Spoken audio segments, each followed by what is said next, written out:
Alam nyo ba na ang araw ay isa lang sa approximately 100 billion na bituin na matatagpuan sa ating Milky Way Galaxy? Pero sa dinami-rami ng pwedeng itawag, bakit nga ba pinangalanan nitong Milky Way? Ang pinagmula nito ay sa kwento ni Zeus, Heracles at Hera sa Greek mythology. Si Zeus ay ang Diyos na hindi tapat sa kanyang asawa, na sa kanya ay hindi sapat ang isa, kaya't kaliwat kanan ng kanyang naging pangangaliwa at sobrang dami ng kanyang inanakan, at isa na riyan ay ang mortal na si Alcmene. Nagsimula ang lahat nang umalis saglit si Haring Amphitryon, ang asawa ni Alcmene, at doon nga'y sumalisi naman si Zeus. Nagbalat kayo ito bilang si Amphitryon nakipagsiping at nabuntis nga nito si Alcmene. At syempre, ikinagalit naman ito ng asawa ni Zeus na si Hera. Kaya naman, gumawa ng paraan ng Diyosa para hindi may panganak ang sanggol. Inutusan niya si Lethia, ang goddess of childbirth, na pigilan ang panganganak ni Alcmene. Subalit, nang dumating ang araw ng panganganak, ay naisahan ng handmaiden ni Alcmene ang Diyosa, na naibaling nito ang atensyon sa iba. Kaya naman, nagtagumpay pa rin na isilang ang anak ni Zeus.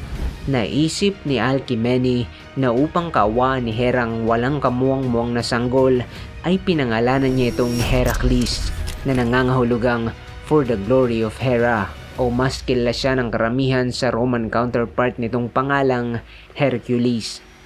Sa kabila nito ay hindi pa rin humubang galit ni Hera at pinagtangkan pa rin itong patayin ng sanggol. Nagpadala ito ng dalawang mga makamandag na ahas.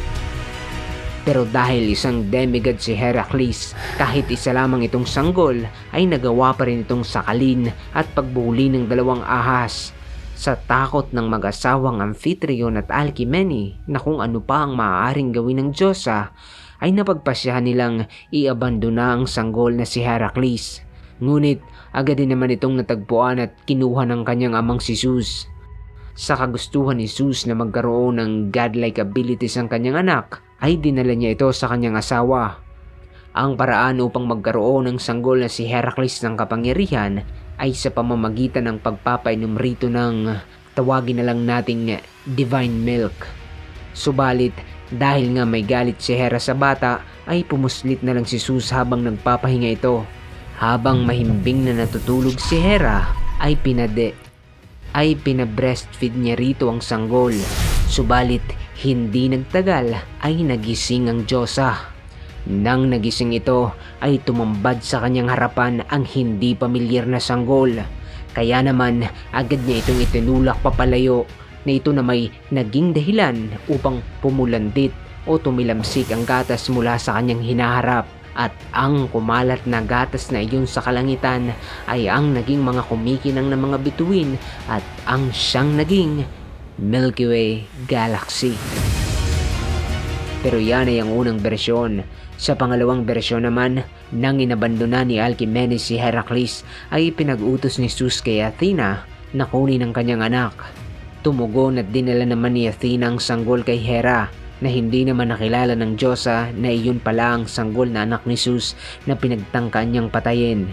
At dahil sa tinatawag na motherly instinct o dahil sa pagiging isa niya ring ina, ay pumayag ang Diyosa na i-breastfeed ang sanggol na si Heracles. Habang umiinom ng gatas, ay kinagat ni Heracles yung baka ma-take down, basta yun, na dahil doon ay tumilamsik ang gatas mula kay Hera, at ang gatas na yun nga ay ang naging dahilan kung bakit tinawag ang galaxy na kung saan ang araw at daigdig matatagpuan na Milky Way.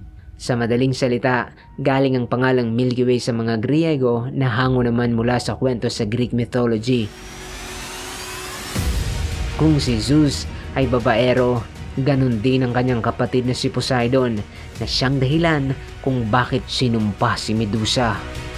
Mag-isip, mag-subscribe at alamin ang sagot sa mga tanong na